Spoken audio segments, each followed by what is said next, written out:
Evo, dobar dan svima. Ja ću vas samo zamoliti da ugasite mikrofone, tako da nam ne bude problema, pa možete se kasnije uključiti sa pitanjima, komentarima i slično. Prije svega ću vam se zahvaliti u ime Split City-a što ste se odazvali na ovaj događaj. Bilo je stvarno velik broj prijava, što ne čudi jer nam je danas u gostima Andrei Zinkevich, vrhunski marketinški stručnjak sa preko 15 godina radnog staža u marketingu i naš veliki prijatelj koji aktivno sudjeluje u cjelokupnom radu Split City-a i na tome smo mu također jako zahvalni. Tema koju ćemo danas obrađivati vezana je za marketing, odnosno za B2B, business to business marketing, u čemu Andrej zapravo već posljednjih 15 godina ostvaruje jako dobre rezultate i kroz ovo predavanje će pokušati podijeliti s nama i naučiti nas neke nove stvari, izazove i trendove u svijetu B2B marketinga. Andrej stvarno jako dobro govori hrvatski jezik, moramo ga pohvaliti, ali ipak radi lakše i brže komunikacije predavanje će se održati na engleskom jeziku, a vi se potom možete uključiti sa komentarima ili pitanjima naravno na hrvatski, pa će Andrej kasnije po završetku predavanja i odgovoriti. Isto tako, ako bude imao problema sa Zoomom ili nešto slično, može se uključiti preko Facebooka. Isto tako i tamo možete ostavljati komentare i pitanja. Ja ću pratiti i Zoom i Face, pa ćemo kasnije prokomentirati predavanje zajedno i odgovoriti na eventualna pitanja. Andrej, evo ja ti prepuštam riječ. Hvala ti, dobrodošao i možeš krenuti. Hvala tebi na pozivu i pozdrav svima. Naravno, mogli bismo pričati hrvatski, ali mislim da nemam još kvalitete reći da bi bilo predavanja znači, za marketing, za B2B marketing u hrvatskim jeziku, tako ćemo krenuti engleski. Mislim da neće to biti veliki problem za svih i tako dogovorimo se da na kraju ja ću pogledati komentare, pitanja koje ćete imati. Naravno ću odgovoriti na svi vaše pitanja. I znači prva stvar koju bi sam želio popričati da ćemo pričati samo za B2B marketing, pa to je moj posao, radim to zadnjih 15 godina. I želio bi sam znači, pokazati danas, kao Tina je rekla, da pokazati neke izazove koje sam vidim u B2B marketingu, recimo neke trendove i na kraju ja bi sam želio popričati za skill set modernog B2B marketera, pa to je prva stvar. Znam da imamo puno studenta, imamo puno mlađih ljudi koji žele raditi u B2B marketingu i to bit će, mislim, to će biti, to je sigurna informacija koja će vrijediti vam. Tako, ja ću upaliti svoju prezentaciju i možemo krenuti. I odmah ćemo preskočiti na engleski. Znači, prvo pitanje, je li vidite moj ekran? Samo javite ovdje u Zoom. Sve se vidi, sve je ok. Dobro, znači možemo krenuti i ja ću preskočiti na engleski. So, today we are going to speak about 4 things. The first one is the root reasons behind the B2B marketing challenges. And basically, I want to share with you the research I have done recently with my co-founder. So we spoke almost with 200 B2B companies with complex and long sales cycles across the world. So from the entire Europe, from United States, from South America, etc. So I want to share with you the key takeaways from that research. As well, I want to share with you the trends and solutions to these challenges, basically what I see, what's working now. And this is intertwined with the skill set of the modern full funnel B2B marketer. So you'll see the challenges, the trends, the solutions, and basically we'll come up with what skills you'll need basically to grow B2B businesses. And the last part, this is the Full Funnel Academy. Basically, this is the project I launched the last year, but that would be aside from this presentation. So a few words about me. I know I would like to keep it short and sweet. So I'm a co-founder of 2 companies. The first one is fullfunnel.io. This is a full funnel B2B marketing consulting company, which I'm running for the last 8 years. And we are serving, as mentioned, B2B service and tech companies across the world for the last 8 years. As well, I'm running our plan. This is a marketing SaaS company, so a marketing planning platform for B2B marketing teams. Last year, I wrote let's say, bestseller book on LinkedIn inbound marketing. And yeah, as Tina mentioned, so this is, I have spent actually 15 years in B2B marketing and sales, so have lots of things to share with you today. But I don't want to talk more about me because you didn't definitely come here to listen about me, but basically to listen about the talk. So let's dive in. The first thing I want to share with you, the research I have done with my co-founder. So when we had the first lockdown last March, we decided to reach out to B2B companies across the world. Basically, keep in mind, we are serving a very narrow market. So the companies with complex and long sales cycles with high average contract value. So basically, where the contracts are above 500,000 euros, etc. So we decided to talk to these companies, and that time we had a contract with imaju accelerator from Belgium, from Ghent, and we were working with 30 startups, and we actually got a new, we were challenged with a task to create an anti-crisis program for these 30 startups. So before creating that program, we did an in-depth interview asking about the challenges, how COVID impacted these companies, how COVID impacted their businesses, revenue, etc. What are, let's say, the consequences of these issues. So that was the first round of the research. Next, obviously, we reached out to all our customers, to all our clients, and we interviewed them. So basically, the clients we were working in 2020 and the clients we were serving in 2019. And finally, we partnered with a Revenue Genius community. This is probably one of the best B2B marketing and sales communities in the world, with 12,000 people across the world. And we partnered with that community. So we spoke to 146 B2B executives from this industry. And again, we discussed these challenges. So I want to share with you the key takeaways from that research. First of all, people complained about canceled events and trade shows. So traditionally in B2B, lots of companies used to generate leads and new business opportunities via offline field marketing activities, so trade shows, conferences, etc. And basically, what people notice is that because of canceled events, they saw a spike in outbound activities. And basically, because it was, everybody wanted to save revenue, and people had no idea what to do. There was a panic, and especially in North America, lots of people were fired. They lost the jobs. So the companies, they started to pressure sales teams. And so what sales teams and marketing teams started doing is simply increasing the outbound activities, cold outreach via LinkedIn, cold emails, cold calling, etc. And one of the respondents told that he saw the flood of COVID-driven desperate marketing attempts by everybody. Next one, sales cycle lengths increased.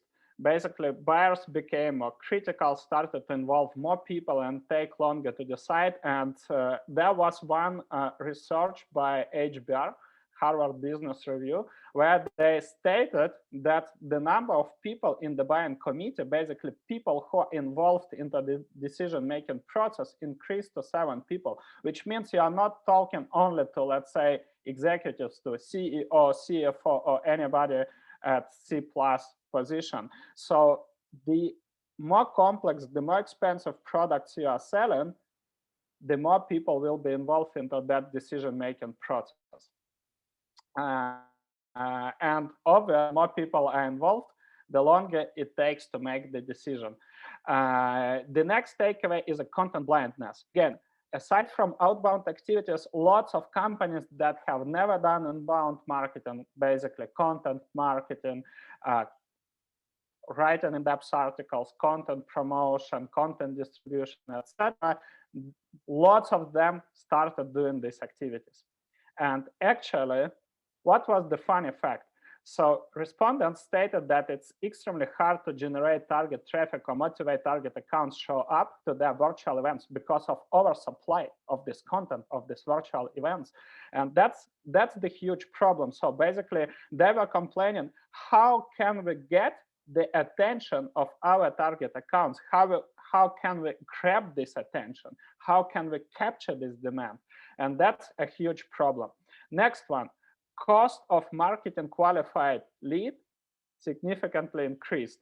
And lots of them stated that marketing qualified leads don't convert to sales opportunities. For you who is not aware about this marketing terminology, it means marketing qualified leads are usually companies that are not sales ready, but let's say they raised their hand and somehow demonstrated interest in your product. So they might be booking a demo call, they might be attending, let's say, a webinar related to your product, they might be requesting specification or whatever. So, but not, let's say, not initiating a sales conversation. So these leads are called marketing qualified leads. And another feature of marketing qualified lead is basically that this company should be fitting your ideal customer profile. So that's the key definition here. And finally, companies experience a high churn rate, especially SaaS companies or software as a service companies, because of bad product adoption. So we had one client from Belgium that had a huge churn rate. And basically what's happened at that company. So they were selling a RegTech solution to HRs. And let's say administration in general. And when the end user and lots of this, let's say, lots of people from administration were fired. So these people were the key end users. And when they left the companies, nobody knew how to use that product. So clearly we have a problem of bad product adoption. And that said, if people didn't understand how to use the product, why they should pay, for this, especially if we are talking about high-ticket products.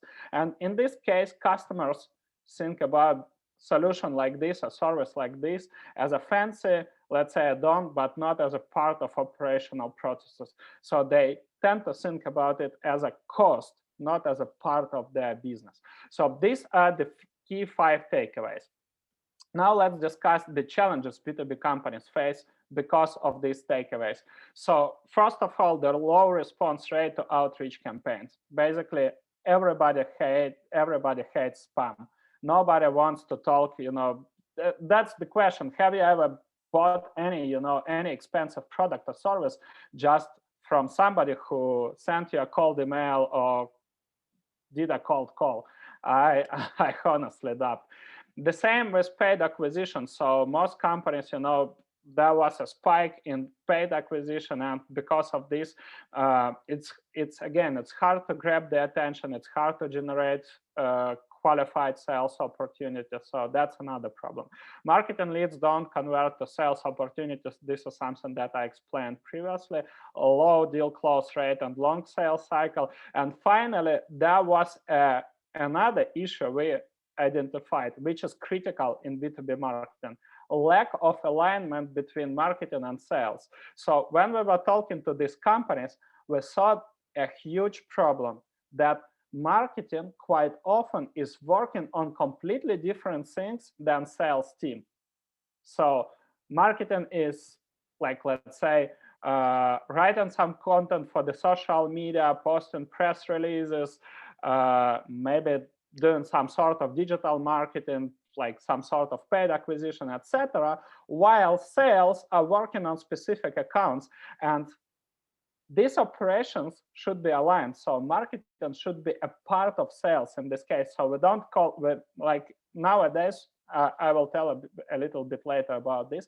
Nowadays, we don't separate marketing from sales in B2B because this is just a one team. The same like in football, you know, in sport, you have defenders, you have midfielders, you have forwards, and the same in B2B marketing. You have sales, and you have client success, and all these teams should have one goal: generate more revenue for the company and not doing separate things. So that's why marketing and sales alignment and client success alignment is critical. So marketing should be helping sales to close more deals from the list of accounts they both agreed to work on.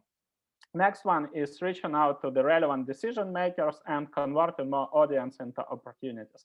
So we mapped out, let's say, the critical, actually the most common mistakes that lead to this, let's say, to these challenges. And one of them is one size fits all approach, such as sending mass messages with minimal personalization. It's something, you know, when companies are reaching out, and let's pretend you are working in a software development company and you're reaching out, you probably, I don't know, it depends, of course, it depends, of course, on your experience, but basically, I'm a founder of a tech company and I'm getting like around 20 to 30 spam emails and LinkedIn messages saying something, hey, Andrei, do you need any kind of software development, mobile apps, web apps, or whatever?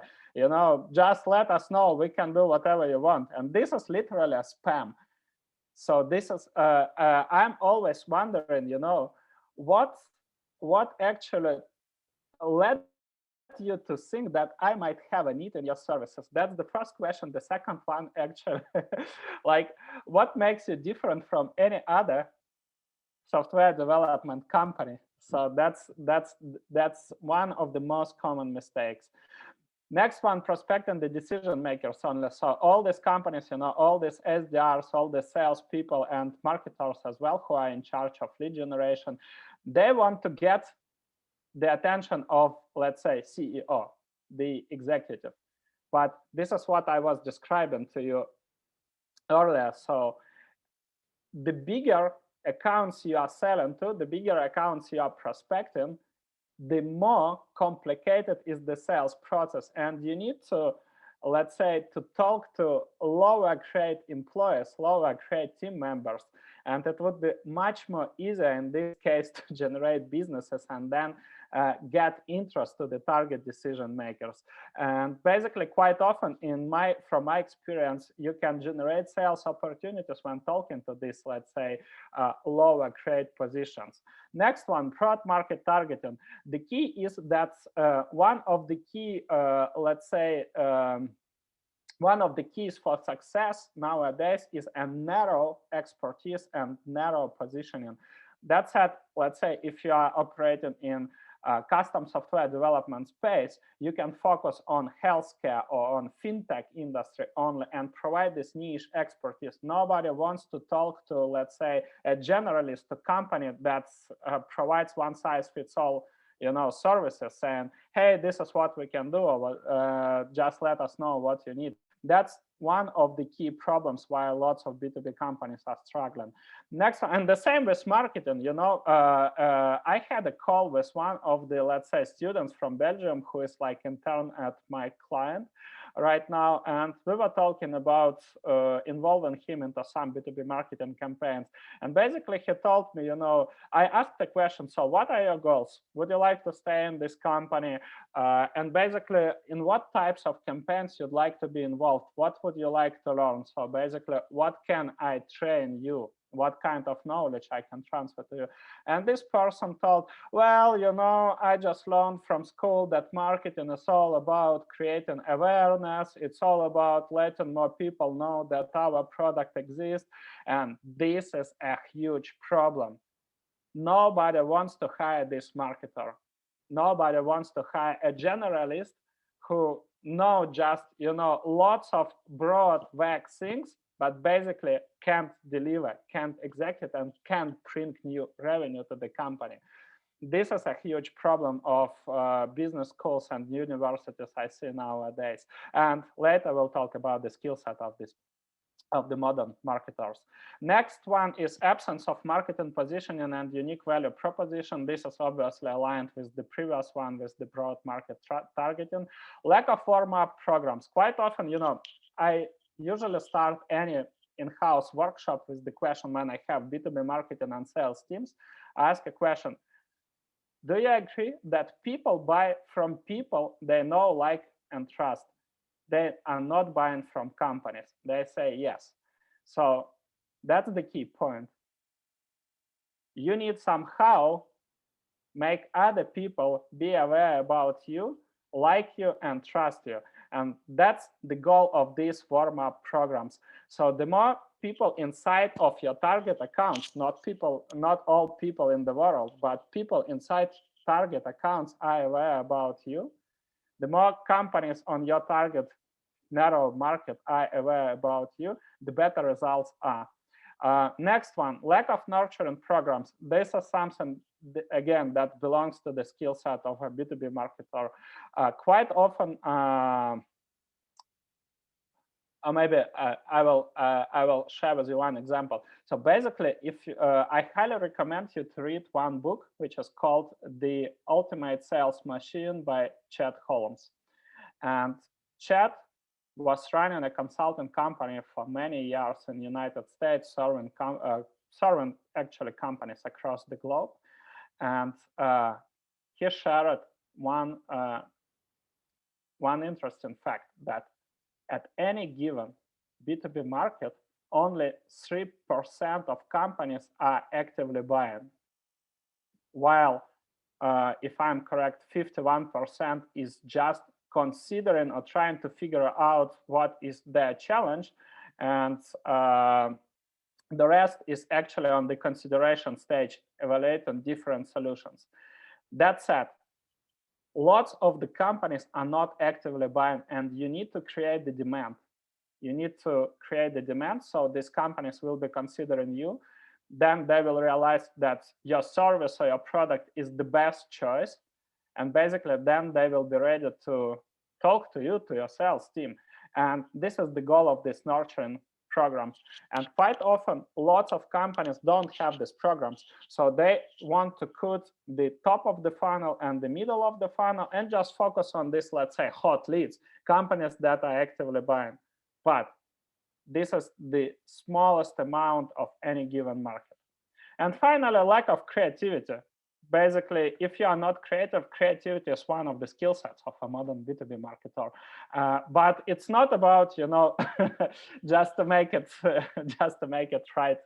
So it's not about posting creative videos or creative, pictures on Instagram. It's not about creative mottos or slogans. It's about creativity in your outreach, in your marketing message, in your copywriting, in the ways how you're running the warm-up and the nurturing programs. That's the key here. So we'll discuss it a little bit later. Now, ways B2B companies are trying to fix these challenges. This is actually what I shared with you, the flood of COVID-driven disparate marketing attempts by everybody. So in setting up the automation, basically lots of companies try to fix, the challenges I have described to you this way: setting up marketing automation, email automation, or LinkedIn automation, and spam everybody. Because they tend to think marketing is so we have a fantastic product, or we have the best team. I mean, if they're selling service, we just need to reach out to more people and make them aware that we exist and they should buy from us. And it doesn't work. And another approach, again, when this company started to focus on inbound activities, they realized, okay, probably we need to write some ebook, and make it as a gated content. So create a landing page, apply the web form, so companies will be, or people will be downloading this ebook and will be transferring this information to sales, and sales will be calling and selling it. But people who are downloading these ebooks are not leads. That's the key point here. So intent, the reason they're downloading the book is not that they're interested in your product or service. Otherwise, they'd be contacted your sales team directly. So that's the key point here. And that's why, you know, these ads that are promoting gated content, they're very expensive and they don't generate results. So let's move towards trends and solutions, because this was all about the challenges. I want to let's say, to give you a bigger perspective, a big picture of what's happening in the B2B world. And now let's talk about the trends and solutions. So first of all, focus on 20% of verticals that generate 80% of revenue. So the Pareto Principle. And this principle becomes a dominant principle in marketing of B2B like product, B2B companies that are selling complex products or services. In our case, what's happened with fullfunnel.io, with my company. So in 2020, I just applied added the screenshot from the last year. So we narrowed down our positioning. We were like, let's say, we were serving a very narrow market, but when we clearly articulated that we are going to focus only on companies, on tech and service companies with complex and long sales cycles, in the first quarter of 2020, we saw 50% increase in our revenue, while our sales cycle length decreased by 20 days, which is crazy. So the same happened to our clients. One of the clients is a company that sells software to manage strong businesses, and they had a challenge with converting free trials to paid customers, and so they had a really long sales cycle. So 2 months after the repositioning, they were easily close 5 deals, and they got a new investment round. So that's the first case of repositioning. And the same happened. So that was about the tech company. The same happened with a service company. So they were a commodity provider, the same like I described previously, a software development company.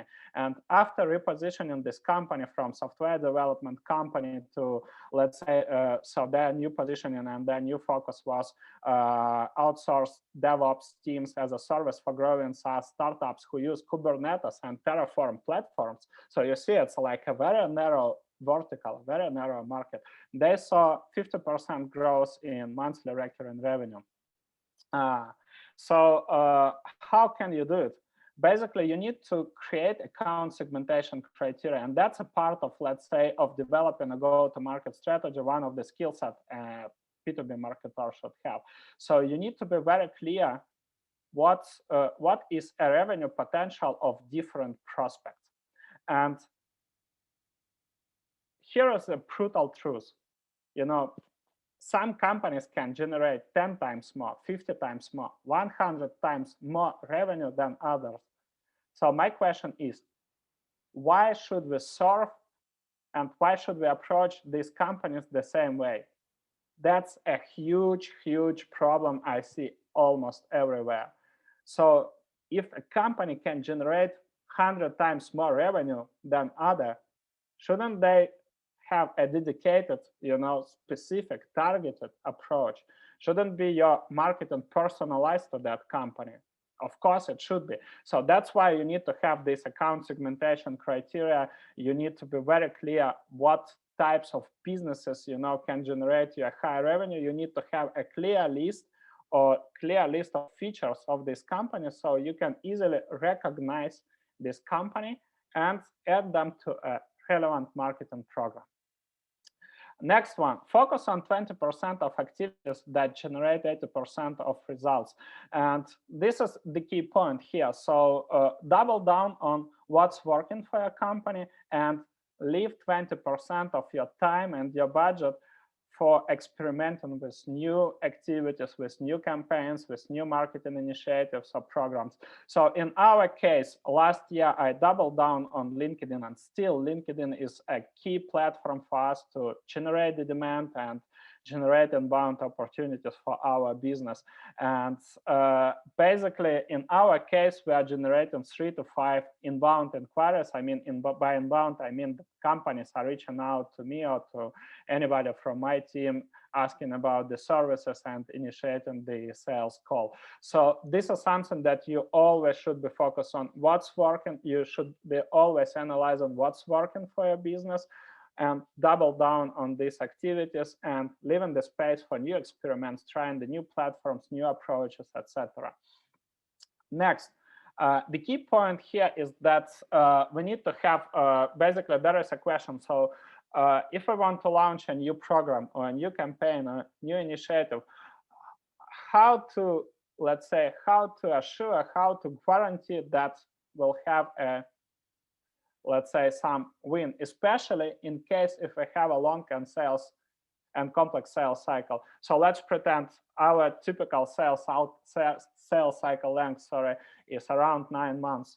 How can we expect new revenue coming, let's say, in the next 30 days? Of course, it's not possible. So our goal is to set up intermediate metrics and set up a pilot small campaign. And by pilot small campaign, I mean a short timeline, a small number of accounts that will be involved in that program, clear metrics to measure the success of this campaign, and basically a small team to launch it. It can be done just by one marketer and by one salesperson, or maybe just only by one marketer.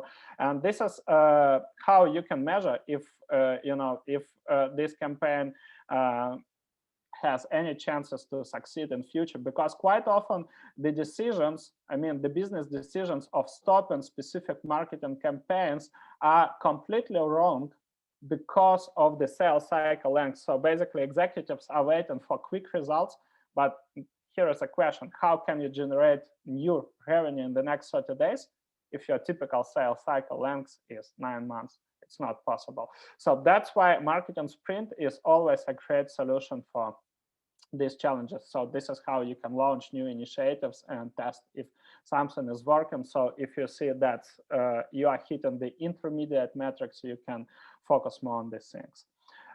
Next, something about the alignment I mentioned already. These are the key 5 points teams should be aligned: ideal customer profile, qualification and disqualification criteria for account list building. And this is really critical, because like qualification criteria is clear. It could be, the firmographics, the demographics, the geodata, etc. But rarely I see the disqualification criteria. But this is, just believe me, it has the same importance as qualification criteria. So you must be very clear what are the features of companies that are bad fit for your business. So your sales team will never waste time on these accounts. Next one, warm up and activation campaigns. Remember the example I shared with you. So when marketing is working on completely different things than sales. So both of the teams should operate as one team, and they should have a clear marketing plan. Okay, so this is our list of target accounts. We want to build a business. We want to generate clients. We want to generate sales opportunities with. How basically we are going to warm them up and how we are going to activate them. That should be a plan aligned by both teams. Next one, content plan. Quite often, content plan is an area of responsibility of marketing team. But if you are not involved in sales, you are leaving money on the table. This is the lowest hanging fruit. Sales are talking to customers, to prospects every day. And they know much more about the market needs, the questions prospects have, the concerns, the objections during the sales process. And your goal to create a content that actually educates your potential buyers, that actually answers all these objections, all these concerns, etc. And the only way to create this content is regularly speaking to the sales team. And finally, the engagement scoring, because this is, remember the example with gated ebooks. Quite often it looks like this. Marketing is sending, you know, a lead to sales and celebrating the marketing victory. Wow, so this month we generated 100 marketing qualified leads. And when there is a review of sales pipeline, sales said, okay, but we didn't convert any of these marketing qualified leads. So isn't it like a crazy thing when marketing is celebrating success while sales is not converting these leads and not bringing new revenue? So this always leads to the war between two departments. Marketing is blaming sales that sales have bad skills, you know, don't know how to close the deals, while sales are blaming marketers for generating low quality leads. So that's why you should have a very clear alignment on engagement scoring. So basically, what are the features, what are the engagement of target accounts that's, let's say, give us a clear sign that these leads are sales ready and should be transferred to the sales team. So next one, sales are involved in demand generation. Basically on these things I will focus less because we are talking more about the B2B marketing, but anyhow, marketing should involve sales into demand generation. And if you'll take a look on the best companies or the fastest growing companies during the COVID, all of these companies have sales teams, and that, let's say, head of sales are involved into demand generation. It means that sales teams are sharing the content on LinkedIn, on other platforms. They are proactively distributing that content, then involving target accounts into content creation and content consumption. And this is, you know, most of sales tend to think that it's like way above the, let's say, the area responsibility of sales team, but this is not true. And marketing should help sales with this process. Marketing should create a, let's say, a really good content, something that I described previously, that sales can easily repurpose and share with the potential customers. Next one, the content distribution. Basically, you can see my real-time example. There is a question, remember, how can we grab the attention of our target accounts? So this is where you can help sales with this content. Let's say in my case, you can see that I was sharing a case study on LinkedIn, and then you can simply, you know, reach out to your target accounts. And this is an example of non-sales touches. So you can reach out and say, like, by the way, I noticed that your company provides IT security and consulting services. I recently published a case study. How did I help a custom software development company to generate 300,000 in revenue from one campaign? So that might be valuable for you. And now, if sales are doing their prospecting activities, follow-ups, calls, etc., you can help them to create this content so they can easily share it and then can be involved into this content distribution. That's a lowest hanging fruit, how you can help sales team to actually to be involved in the demand generation. And now they have an opportunity for non-sales touches. So instead of reaching out and saying, hey, would you like to have a call with me? They can deliver value. They can deliver some content that demonstrates the expertise of your company, the value of your product, etc. And this is actually the example of warming up and nurturing programs. And why it works so quickly, let's review the tasks. First of all, HBR reports that 90% of B2B decision makers never respond to cold outreach. According to LinkedIn, 62% of B2B customers respond to salespeople who connect by sharing content and insights that are relevant to the buyer. 81% of buyers are more likely to engage with brands that have a strong, cohesive professional social media presence, etc. So basically, these are the, let's say, the best proof that this strategy works. Next one, sales leverage intent data and social selling. So what is an intent data? Basically, the intent data shares with us information that some of our potential customers are seeking for the solutions or looking for the solutions like our. So that could be, you know, that could be website visits, and we have IP identification software. And this, again, this is something that B2B marketers should be aware and should know how to work with this software. And they should source sales team with this information. You can use vendors like Bombora that give that share with you a list of accounts that are looking for specific keywords. That could be LinkedIn information, so social signals, etc. And this is something that marketing team should share with sales. Don't want to focus heavily here, but if you'd like to get the details, feel free to ask me at the end of this conversation. I will send you some articles, some videos as well, where I discuss more, and provide more details on this topic. So that's a particular example of sharing the intent data. So you can see this is a screenshot from our website, a company called Aim for the Moon, and basically you can see their website activity. They visited the marketing course, my podcast page, and basically I can see acquisition. So they're in my active campaign. So this is our marketing automation software. We had 5 visitors, and these people spent 1 hour on our website, which means obviously that they have a decent interest in something what we are doing, which means that you can reach out, you can start the outreach to these people. So that's an example of using this and sharing this intent data with sales team. Next, marketing runs accounts research to support sales with insights, and this is critical. So sales usually don't have enough information, for the outreach, and basically marketing can check the press releases, the interviews, the posts of, let's say, key executives from the target accounts, from the buying committee members, people who might influence the, let's say, the opportunity, the business opportunity with your company. They might be listening to the news, to the reviews, etc. So they can collect these insights and share with the sales team. Next one, marketing helps sales with demand generation, lead nurturing, and sales enablement. Basically, the first 2 things I shared with you, examples of the posts, of the content they can create for the sales team. At the same time, we have sales enablement. What does it mean? So at one stage, sales start conversations with the prospects.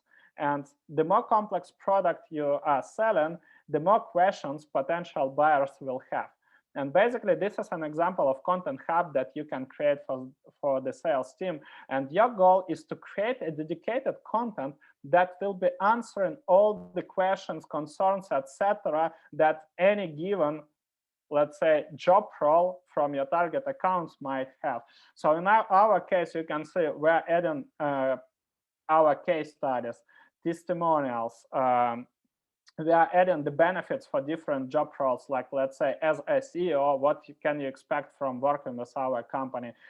What kind of, let's say, benefits B2B sales team will have? What kind of benefits B2B marketing team will have? The examples of the marketing audits we are running, some, let's say, some articles or some videos that are proving our process, etc. And this is what marketing team should be working on. And as you can see now, the content creation and copywriting is one of the key skills of the modern B2B marketer.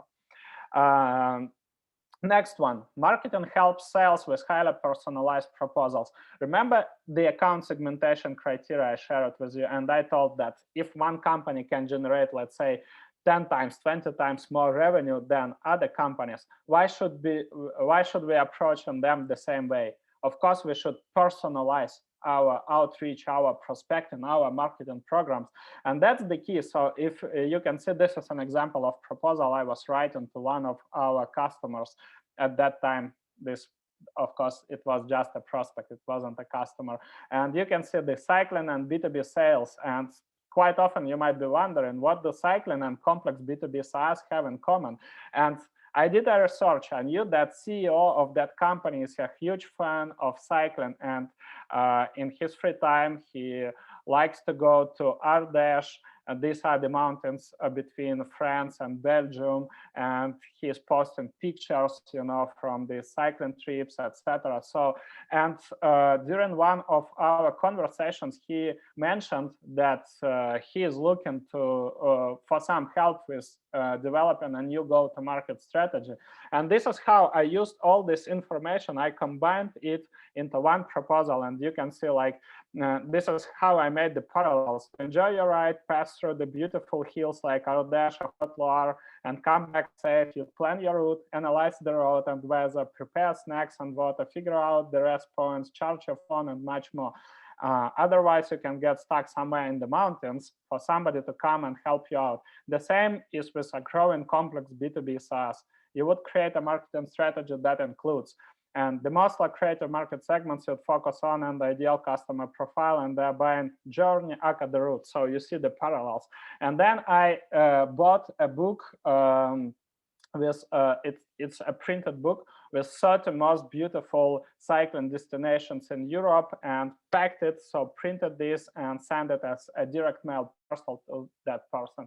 And that's it. So this is how we are cutting through the noise, and this is a personal touch. And that's why our company, we always have 100% reply rate. Our prospects always replying back. I'm not saying that we are closing everybody, but at least everybody is replying back. And they recognize it. So, and you can see that's an example of that reply. It's in Dutch because the person is from Belgium, and he replied to my co-founder like, first of all, thank you very much for your attention and proposal. Pleasant and unexpected. We are recruiting our marketing team and we are considering your offer. So that's an example.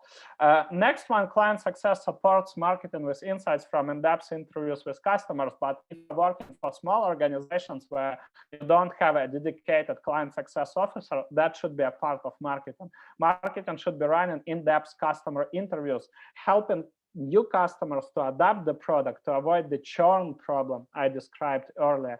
And the goal of these in-depth interviews is asking the questions about the research process, the buying process, what influenced the decision-making process of these customers, you know, why did they choose your company, with who they compared your company, so you can identify the alternatives for your product or your service. If you can ask, you know, about the channels they were searching. You can ask, you know, how the in-house meeting looked like, what questions, you know, they discussed during the in-house meeting, who was involved.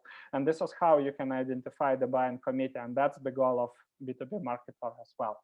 And at the same time, you can ask about the strategic initiatives. You can ask, okay, what are strategic goals? What are you working on? And this is how you can find the expand opportunities. Basically, everybody knows that it's way easier to sell to existing customers, or basically to upsell to the existing customers. But rarely I have seen a program inside a company that is dedicated to a deal expansion, to the business expansion with the customers, because companies usually are waiting passively that somebody of their existing clients will reach out and say, hey, you know what, we want to buy something more from you, you know, buying new licenses or whatever. So that should be a proactive approach. You should be learning about the strategic initiatives. You should be transferring this information to sales, and altogether create a new, let's say, proposals or offers. So the account segmentation for broad and focused inbound campaigns, this is something that we have discussed more or less, but just to wrap it up. So we always segment our prospect by the revenue potential. This is the key segmentation factor. And next, what we can do, we can create, or we can run demand generation campaigns for tier 3 and general awareness. We can run vertical-based events and content for tier 2, these companies with the medium revenue potential. And we can create dedicated marketing programs like private events, like private content, private, like specific, you know, 100% personalized proposals for tier 1 companies, the companies with the highest revenue potential. And just to share with you some examples. So demand generation and export vertical content for tier 3 and general awareness.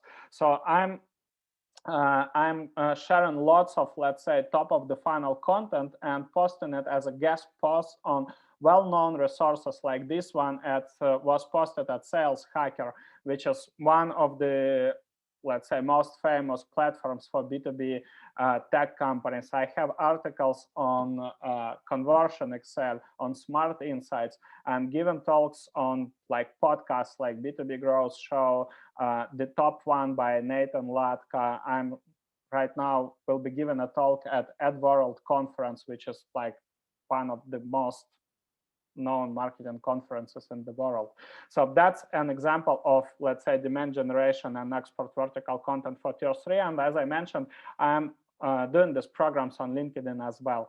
As for the tier 2, what I have done last year, so that's just a particular specific example. So we ran a dedicated full funnel B2B marketing summit. Actually, we wanted to host it together with Split Tech City, with Tony in Split, but obviously because of COVID, we needed to cancel this event. Maybe someday we'll be able to host it. So I did it online from Split Tech City office. So thanks a lot, guys, for giving me that opportunity.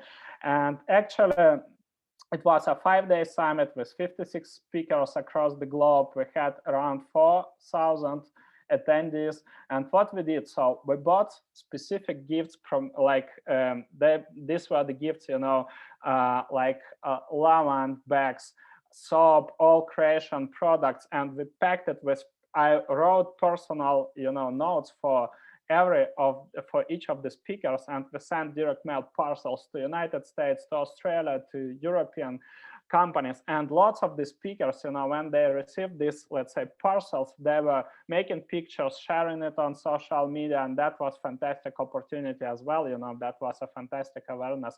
But in terms of business generation, so as you can see, it wasn't just a random marketing summit. So it was all about full funnel operations. Basically, what is my company fullfunnel.io all about? So we were talking, it was every day was dedicated to one topic: top of the funnel, middle of the funnel, lead nurturing, sales, client success, and deal expansion, basically what I was sharing with you. And that was the best opportunity to present myself as well, because I gave one talk and ran a dedicated workshop to the sign-ups, and that was the best way to present myself to the target audience across the globe. And finally, the private events and content for tier 1. Some of the examples I have shared with you, but basically, let me give you an example of a, let's say, dedicated workshop. So you can see this was done for companies that belong to Scale Up London from Belgium. And yeah, I forgot to tell you that our key region, I mean, we have major part of our clients are from Benelux region. So basically, we had a list of these companies, and we did an interview about the challenges they might have. And then we just simply create a dedicated workshop for these companies and send manual invites. You know, it wasn't the webinar, because nowadays, if you'll take a look on my LinkedIn profile, you'll see that I'm running lots of public events, but these are events that belong to tier 3, let's say, to general awareness. And this one was private event with like a content that was dedicated to solve one specific issue: how to scale your B2B tech company internationally without direct sales and offline events. So that's the key point. And some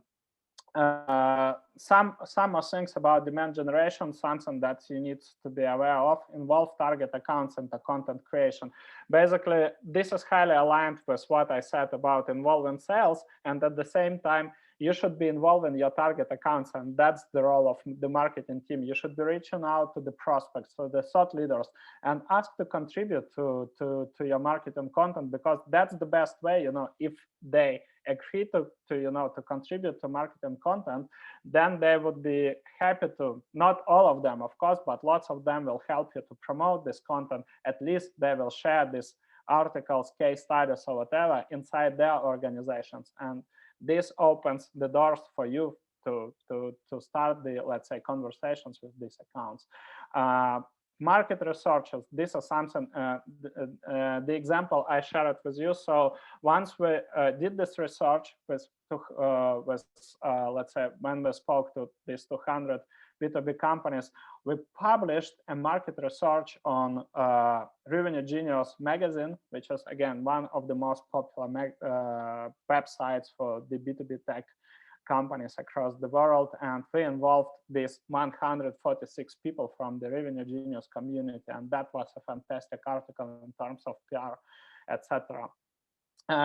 customer created content for the target job roles. So as you can see, I have a dedicated podcast, which is called Full Funnel B2B Marketing Podcast. And we are running this podcast with my co-founder. So it's too sunny today in Split. I will just give me a second. I will close my window. How did we separate the tasks between ourselves? I'm actually focusing on running these, let's say, interviews with the well-known B2B marketing and sales thought leaders, and this helps us to spread the word, to generate more awareness, to generate more PR on our target market. At the same time, my co-founder is running CEO series, where he's inviting executives from our target accounts, from companies with who we want to do a business.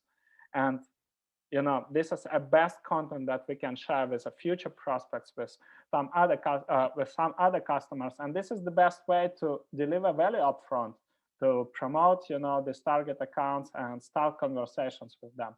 So, and this is an example of customer created content for target job roles. Proactive and highly personalized content distribution. This is something that I shared with you. And now finally, let's talk about the skill set of modern full funnel B2B marketer. If you have finished, let's say, a marketing faculty in the university, then the chances you learned only about B2C marketing are very high. Because in most universities I have heard, they are sharing the examples from Philip Kotler's books, etc. So, and all these books mostly are including the examples from, let's say, from B2C, from FMCG, fast-moving consumer goods markets, have lots of examples of companies like Coca-Cola, etc. But then you are coming to the real world, and you realize you'll be suddenly surprised that this knowledge is literally not enough, and you need to learn everything from scratch.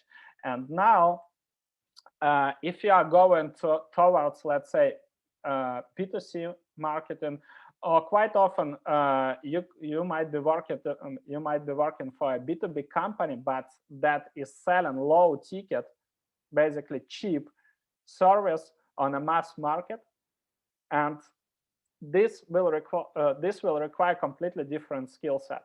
But that said, you need to keep in mind that at the end of the day, you need to grow your skill set with, let's say, with other skills, because remember what I mentioned. So you'll be hired first of all for specific skills, but then if you would like to grow, if you would like to become a chief marketing officer, or if you would like to open a consulting company or your agency, then you need to cultivate other skills. And basically, Conversion Excel, this is one of the best resources for, let's say, for marketers that are working, let's say, in a mass market. They created these infographics describing the key skills, and that's actually, this is highly related with what we used to call digital marketing skills. It's about running ads, search engine optimization, email marketing, etc. But if you are going towards, let's say, towards B2B businesses, towards companies where marketing is highly aligned with sales, where you are where you're selling products, high-ticket products or high-ticket services, let's say custom software development, like Agila, for example, a company that created Split Tech City, then you simply, these skills means literally nothing, and this is crazy. Quite often, I was on one of the meetups Split Tech City organized, and there was a conversation basically that we have a lack of skill set, lack of marketers, in Croatia, in Balkan region in general, and people were talking about search engine optimization, about running ads, etc. But this skill set is relevant only to the companies that are selling mass market products.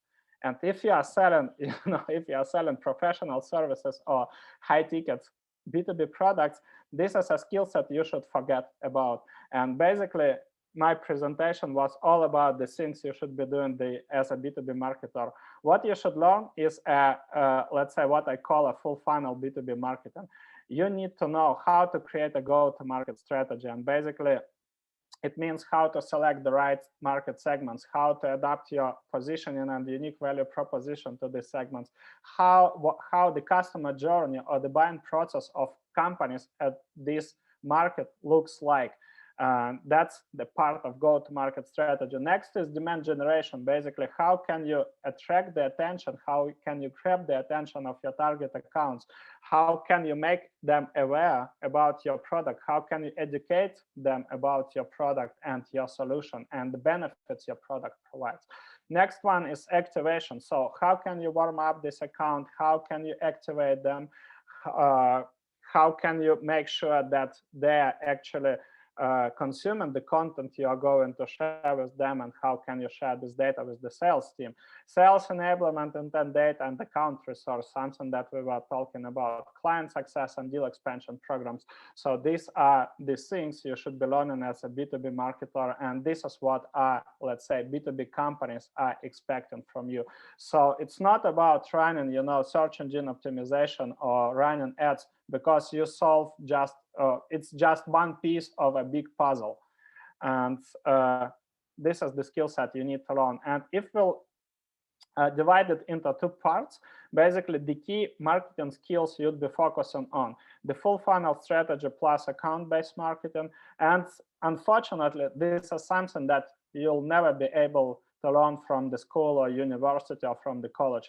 This is something that you need to do, let's say, invest into your private education. There are lots of, let's say, free resources, but from my experience, what I will honestly share with you, the more you invest into your education, the more you invest into, let's say, good courses, into good mentorship, the better and the faster results you'll get. So the skills you should learn: full funnel strategy plus account-based marketing, copywriting and content creation, content distribution, platform knowledge, so knowing how to run the demand generation campaigns on LinkedIn, on Twitter, if you are prospecting United States, for example. Tech skills, something that you can easily, you can easily learn new software. You know how to deal with CMS, so you can easily create a new blog post, and you don't need to hire freelancers for this, or you don't need a help from IT team. You can easily create landing pages using, because there are lots of software that allow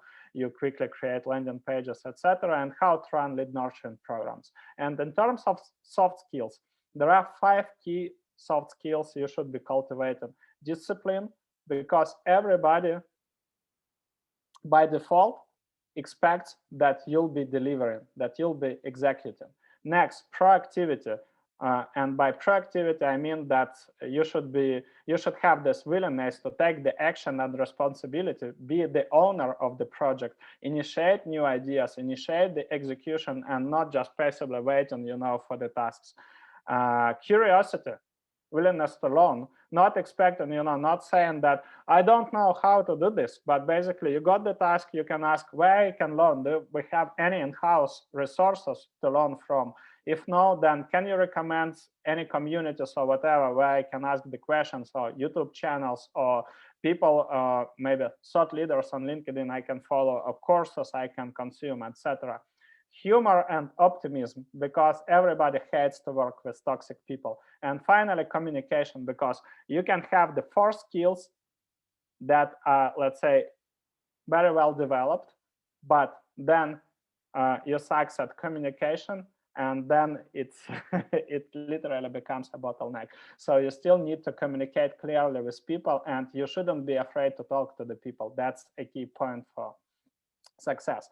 And to end this presentation, I want to share with you how to start, how to build a successful marketing career. So I mentioned I spent 15 years in B2B marketing and sales, and actually the first 8 years I spent in enterprises and corporations. I started as a sales rep, And for 5 years, I was building a sales career, and then switched to marketing. And finally, my last position was Chief Marketing Officer for the key accounts at Biosphere Corporation. And after this, I launched my consulting company. And what I can share with you, from this 15 years perspective, taking a look back, I want to share with you one story about the Helsinki bus station. Have you ever heard about this? Let me know in the comments. Maybe some of you have heard this story. I'm really curious. If no, then okay, I will share with you that story. So I forgot the name of this Finnish guy, but basically he is a well-known designer. And he wrote this theory, and actually this theory is featured in the book called Atomic Habits by James Clear.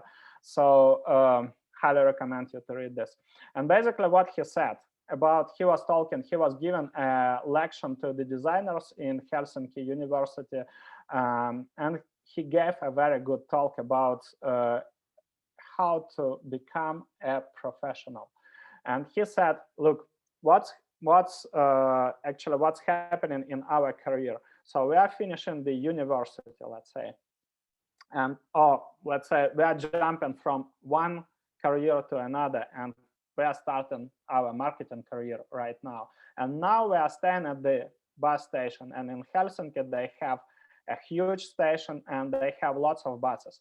But what's interesting here, so all these buses are going to different directions, but for 1 kilometer, and basically for the first 3 stations, all of them are going towards the same direction. And he made a very good parallel between this bus station and the skill set. So he said,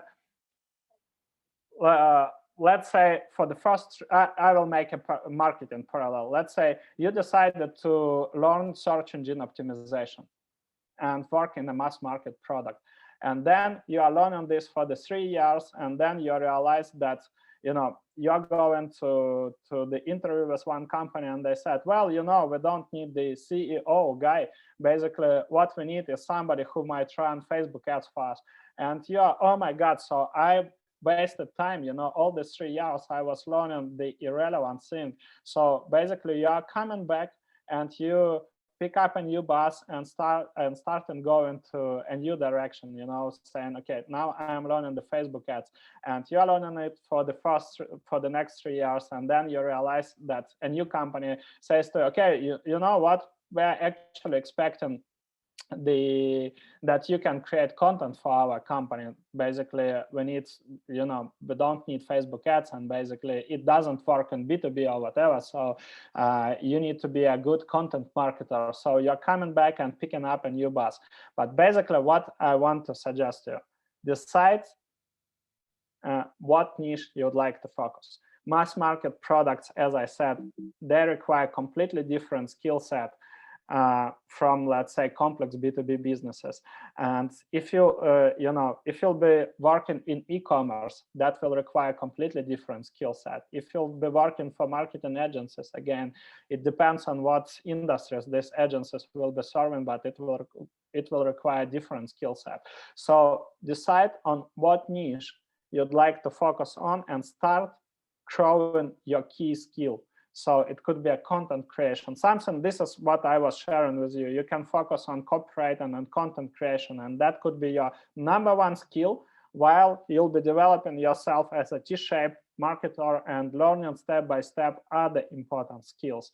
And that's the key. Focus on one market, focus on one skill. And this is what will happen next. You'll suddenly start seeing the difference, because it's all about, probably all of you have heard about the 10,000 rule. So basically, we can master any industry, any skill after, let's say, devoting 10,000 hours to mastering this skill. And this is when you'll see the difference. Basically, I was running a local inbound marketing agency, and I started to operate globally only in 2017, so basically 4 years ago, because of many reasons, maybe because of mindset, let's say some sort of imposter syndrome, etc. But nowadays we are a global company serving customers literally across the globe. And yeah, I shared with you some examples of my work, not just to, you know, brag about it, but basically as a social proof. And now it's a huge difference because so many people, and I can say a miserable amount people are focusing on the niche. We are focusing with fullfunnel.io. And this is a huge difference, because if you'll search, or if you'll ask anybody on LinkedIn on like who is the best when it comes to full funnel B2B marketing, or who you can recommend when it comes to account-based marketing, you know, I mean in a global marketing community, not specific people, obviously. Quite often you'll hear our company. So that's the key point here. So focus on one niche, focus on the skill set, and grow yourself. Hope it was helpful and valuable for you, and now it's time for questions. Andrej, hvala ti, bilo je više nego korisno i zanimljivo, hvala ti na super savjetima, evo, svi ćemo ih usvojiti, nadam se, i kreni šta prije se razvijati u tom smjeru. Ekipa, evo, sad vas pozivam da se slobodno uključite ili u chat, ili možete i na kameru i mikrofon i pucajte, pitajte sve što vas zanima, i evo, Andrej je spreman za odgovoriti na sva vaša pitanja. Može, slobodno.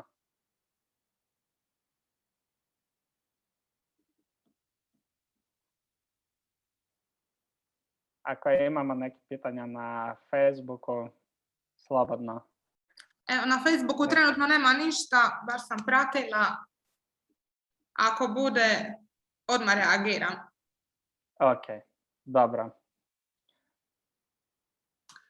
Ja bih te samo zamolila ako nam možeš u chat napisati prijedlog one knjige s početka prezentacije. Znam da je ova zadnja bila Atomske navike. Ne sjećam se kako je bio naslov one koju si spomenuo, pa ako možeš samo u chat napisati. Ali to nije, znaš, to nije povezano sa B2B marketingom, to je neka, znači, samo sam spomenuo ovu knjigu zbog ove priče o Helsinki bus theory. Znači, ovise, znaš, ja mislim, uvijek mislim da knjiga, to je neki alat. To je povezano sa skillom koje želiš, znaš, koje želiš naučiti, ili, znači, što sam rekao, mastering specific skill set. I tako bi, znaš, ako pričamo za account-based marketing, to su, znači, to bit će drugačije knjige, neko učiš nešto za copywriting ili za content distribution, tako bi, nisam želeo, znaš, dati neki broad recommendation, neku široku rekomendaciju koje, pa ipak, znaš, završamo u mjestu one size fits all. Što sam rekao na početku. Tako bi bolje bilo pitati, znaš, ako dobro, želim naučiti content marketing and content distribution, znači, koje su preporuke, nešto tako.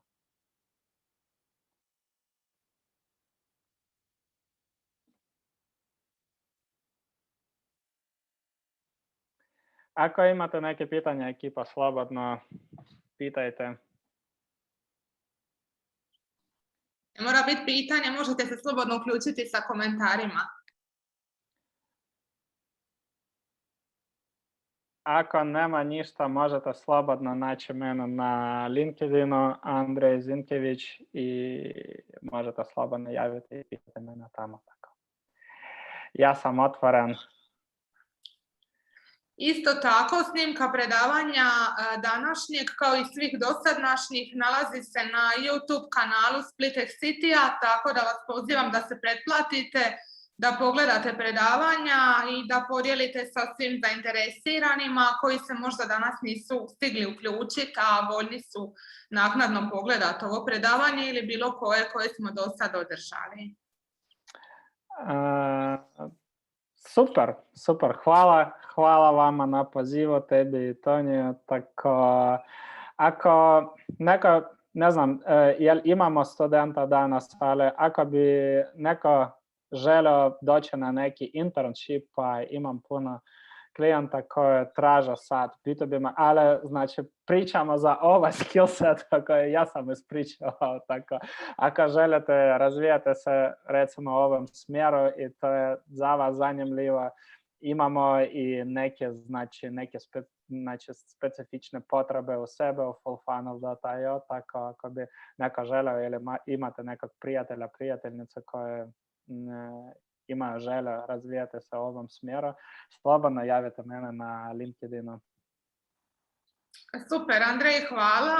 Ja sam sigurna da će se ekipa javiti jer bilo je i prijavljenih studenata, a isto tako po završetku predavanja, ako bude pogledao snimku, vjerojatno će proslijediti ovaj poziv nekom poznaniku. Andrej, puno ti hvala na ovom znanju tvom koji se odlučio podijeliti s nama u nešto više, evo, sat vremena. Katarina se također zahvaljuje i pozdravljate. Hvala ti puno. Mi se naravno vidimo i čujemo za sve nekakve iduće događaje. Nadamo se i Full Funnel Marketing Summit uskoro kada to dopuste ove trenutne okolnosti. I pa hvala svima evo, koji su pratili do samoga kraja Andrejevo predavanje i vidimo se. Vidimo se, pozdrav. Pozdrav.